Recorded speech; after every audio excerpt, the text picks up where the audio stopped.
but I think we should get started. Welcome to Brooklyn College's John Hope Franklin Day. I welcome all of our students, members of the audience, our distinguished speakers, about whom more in a moment. John Wesley Franklin, Stephen Hahn, Karen Franklin, and friends and family of John Franklin. We're so happy that you're here. I'd like to take just a moment to thank our donor, Kimberly Phillips-Bourne, who's a historian here, a dean, and she endowed this event. I'd also like to thank the History Department's Lions Endowment and our co-sponsors, especially the Wolfe Institute, directed by Rosamund King, who is there. And of course, our administrators, Suklima Roy and Lorraine Greenfield, without whom we would never be able to function.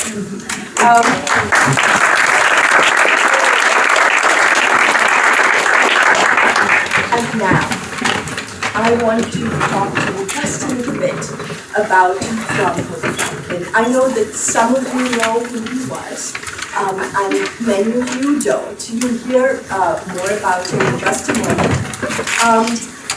But I just want to say that this event is extremely timely. This is a timely moment to commemorate and celebrate the life and legacy of a great historian who made a world of difference. He wrote a seminal book with which some of you are familiar, From Slavery to Freedom, which inspired foreign students like me and many others. But I didn't grow up with American history, and this was one of the first texts in American history that I read. And it inspired me to place African American history at the center of my understanding of all things American. Franklin, just a few words about him, he grew up in the segregated South.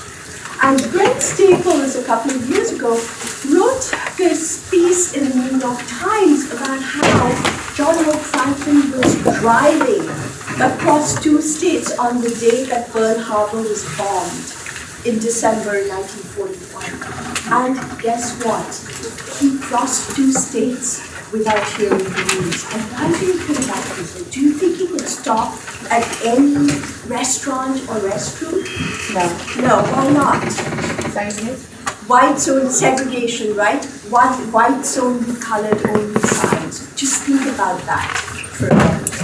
But he sought to change all of that with his scholarship. So some of us like to think of him as an activist historian who believed that if you historicize, if you understand that structures of oppression didn't just fall from the sky, they're not natural, but rather man-made, then you can use knowledge, you can use historical knowledge as a resource to effect change, right? And so Franklin's scholarship shaped our struggles for equality, shaped our struggles for civil rights, right? So for instance, he helped submit briefs about the 14th Amendment during the court case that you know as Brown versus Board of Education. And finally, he had a special connection with Brooklyn College because he was a chair of the history department here in the 1950s.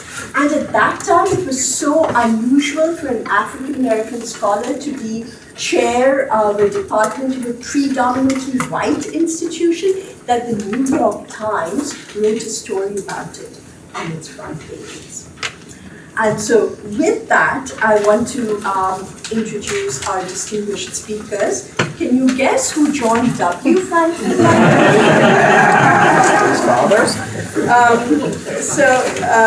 Well, until recently, John W. Franklin served as the cultural historian and senior manager in the Office of External Affairs at the Smithsonian's National Museum of African American History and Culture. He is a former curator at the Smithsonian Center for Folk Life and Cultural Heritage, where he developed programs on Africa, the US, and the Caribbean. He has also organized a range of conferences on African diasporic topics. He is the co-editor with his father, John Hope Franklin, of My Life and an Era, the autobiography of Buck Colbert Franklin. I almost said Colbert. Stephen Hahn. Stephen Hahn, thrilled to welcome him. I was telling him earlier that his early work introduced grad students like him then, decades ago, to the roots of Southern populism. He is the Pulitzer and Bancroft Prize-winning author of A Nation Under Our Feet, Black Political Struggles in the Rural South from Slavery to the Great Migration. His articles have appeared in public forums and scholarly journals like The Nation, Dissent, The New Republic, and The New York Times, and he's written scholarly pieces for the American Historical Review and Past and Present. He is completing a textbook called Contested America, a history of the United States and the people who made it, which will no doubt show up in our classrooms. And he is currently working on a book tentatively entitled The Illiberal Tradition in America. Professor Hahn has been actively involved in projects making history and liberal arts education available to a wider public and is currently teaching in NYU's prison education program. Please help me welcome John W. Franklin.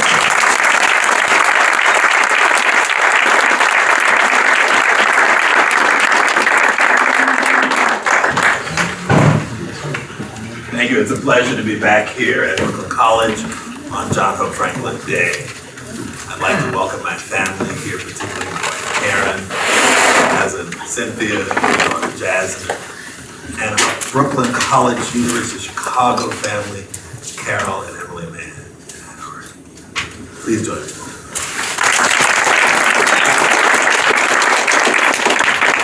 Karen and I just did a presentation on the migrations of our parents to Washington, D.C. The Association for the Study of African American Life and History, who has the annual conference and sets the theme for Black History Month, set this year's 2019 theme as migration. When we think of migrations, primarily migrations within the United States. We must look at migrations from around the world to here. So my talk is in two parts. First, looking at Brooklyn College days. So looking through our family photographs to prepare the presentation on migrations, I came across this select group of images from Brooklyn College. We arrived here in 1956. This university was far from diverse at that time. I'm glad that it has changed by 2019. You recognize the sign, you recognize the gate, and as Professor Samgupta said, it was such a striking piece of news that it was front page of the New York Times that a Black professor was named chair of the Department of Historically White Institution.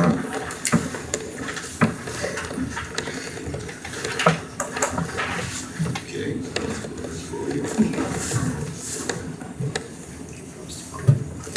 Technical assistance here?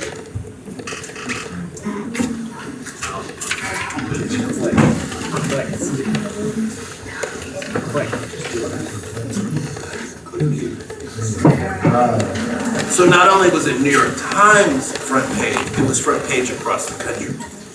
And they stated his salary, which doesn't sound like a lot now, but $11,000 in 1956 was a significant salary. He's among the first Negroes to hold a chairmanship in a predominantly white higher institution of learning.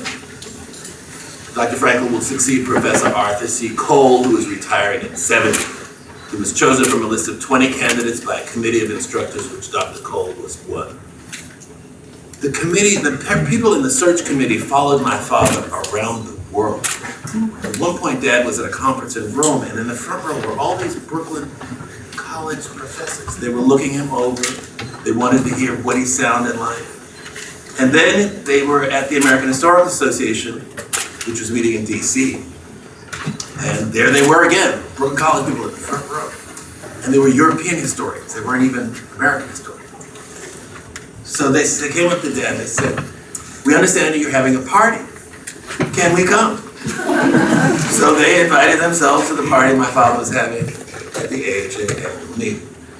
And Now, in the basement of Boylan Hall was the early childhood center. And I arrived here, I'm 4 years old. There I am. Oh.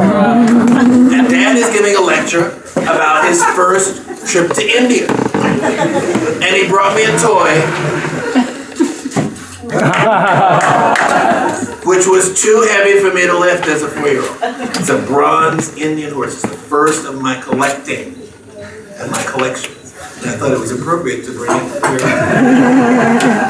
So the little boy sitting next to my dad on the other side, after my father finished speaking about India and all the cities he'd been to, said, "My daddy has a watch just like yours."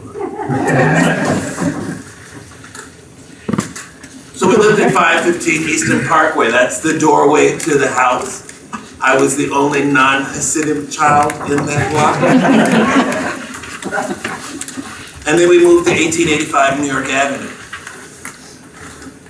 No one would sell us a house in Flatbush. My parents would get the New York Times. Come sit down, come sit down, come. My parents would buy the New York Times every Sunday, look up houses for sale, call, and when we got to the house, they would say, 5 minutes ago, if you'd been here, well, you could have gotten this house, just was sold. So for months, they went to house to try to buy a house. And we arrived at 1885 New York Avenue. And we knocked on the door, and the man came to the door and looked at us and went through the living room, to the dining room, to the kitchen, and poured himself a stiff drink and came and opened the door and sold us that house.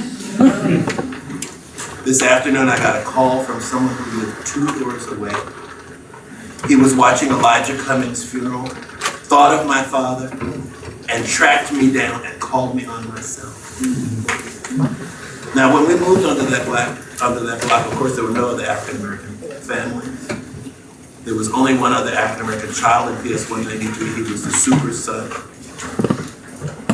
And no one on the block spoke to us when we first moved. The Aranos down the street let their children play with me. And eventually, other children were allowed to play with me on the street. But it was a very hostile neighborhood. This is the backyard. A young child was playing in the yard. And then here I am in Boylan Hall. I'm in elementary school, I don't know, 8 or 9 years old with Dad. That's the same office you're in now. So in 57, my father goes to India for the first time. This is him in Calcutta with colleagues. There's a very important tradition of American studies around the world. One of the greatest centers is in Hyderabad. So my father met for many years to American studies centers where people are interested in the American story and in African American history around the world. He had gone to Australia. The summer of 59, we were in Hawaii, there for statehood. This is my aunt and uncle from Oklahoma coming to visit. And there he is, right here in Brooklyn College, with a group of students. So then you see there is one African-American student in that group. We lived in England the year of 1962, 1963. This is my mother, Aurelia Elizabeth Whittington Franklin, a librarian. My father's partner from being freshman sweethearts at Fisk in 1931 until she passed in 1999. I went to British Boys' School, uniform, the School for Boys, founded in 1615 as a feeder school to the University of Cambridge. Here's Dad, also in 63 in England. He had many autograph parties. I thought everyone cleared the table after dinner and wrote books. And in 1963, I learned the word Emancipation Proclamation and Centennial. I thought everybody's daddy published a book on the centennial of that in that year. So here it is, an autograph party. In the office there, where you are.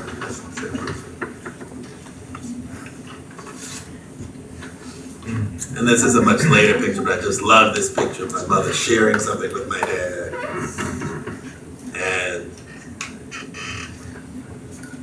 here he is on Air Force One with Bill Clinton when he chaired President Clinton's initiative on race in 97 and 98. And Professor Hahn was just asking about his orchids. And here he is, proud papa of the orchid collection. We started growing orchids when we lived in Hawaii in '59. And by this time, my father had 17 by 24 greenhouse with about 500 orchids in it. Our focus, however, is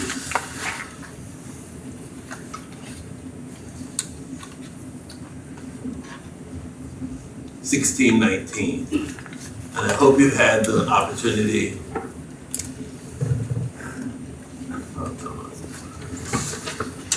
to read the entire New York Times series on 1619. And it's very important for us to understand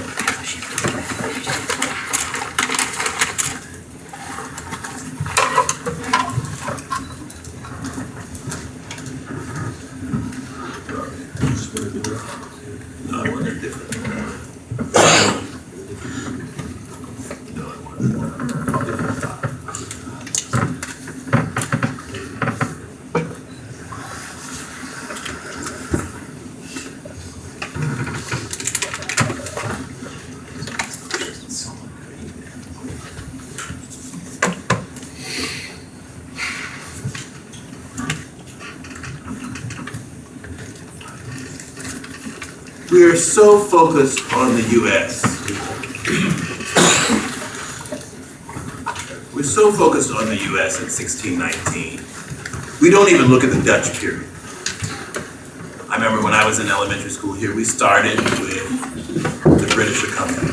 We learned about Peter Stuyvesant negotiating with the native peoples. We don't learn that Peter Stuyvesant begins the invasion of Africa into the Netherlands. We don't look at the Dutch period, we don't look at the French period, we don't look at the Spanish period, we don't look at the Danish period of our colonial history. But to understand where Africans came from and who brought them, we have to look at the United States as an entire continental area and all of the different colonial powers involved. We're going to do this real quickly. Our knowledge is based on the knowledge of people before us. My father taught Joseph Harris at Howard in the early 1950s. And from slavery to freedom, my father introduces us to the African regions, the kingdoms of Mali, Songhai, teaches about Egypt. And this book comes out in '47, so it's very important not only for colleges, but for universities as well. Is this going on its own?